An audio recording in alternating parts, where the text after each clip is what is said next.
that Mr. Lazar's problem is of an emotional disturbance nature, really much more than the criminal nature. I've been reading everything here, and I agree with, in spite of what you say, Mr. Lukens, I think that that it is a substantial penalty that he has in fact been convicted of a felony. I have letters from Dan Stegman, who was surveillance manager at the Sahara and Hacienda Resorts. I have statements from George Knapp.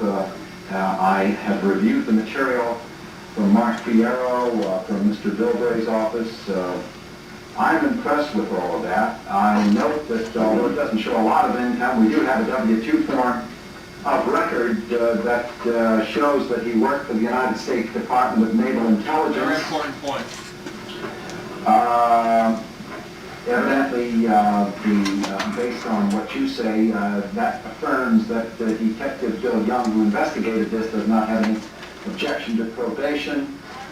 I was impressed with the letter from the defendant,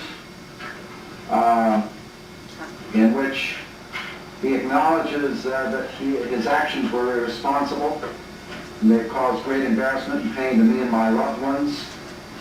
I think that all of that is appropriate to put on the record. I have a letter from Don Williams, a friend of his who is a businessman in our community. I was impressed with the fact that no police investigation was involved in this case, I guess, until he confessed on television. Major police investigation. And I also note that he is in fact listed in the Los Alamos National Laboratory Telephone Directory. It's obvious that it's very difficult to get information on Mr. Lazar from government sources, enormously difficult. With all of that in mind, it seems to me here's what's appropriate under the circumstances.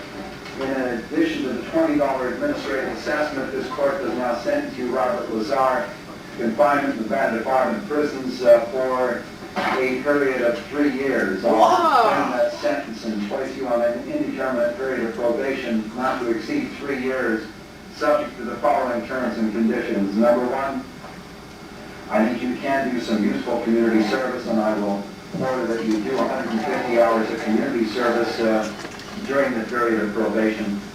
Number two, you have no contact with prostitutes or brothels, be they legal or illegal, during your term of probation.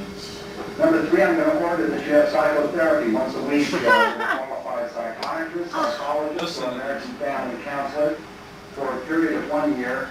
And thereafter, if the professional does not feel you're ready to be released. And it is my understanding that you are willing to give up your passport.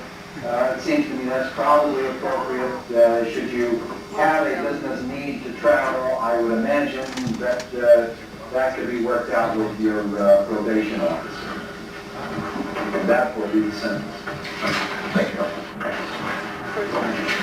Pretty harsh for trumped up charges.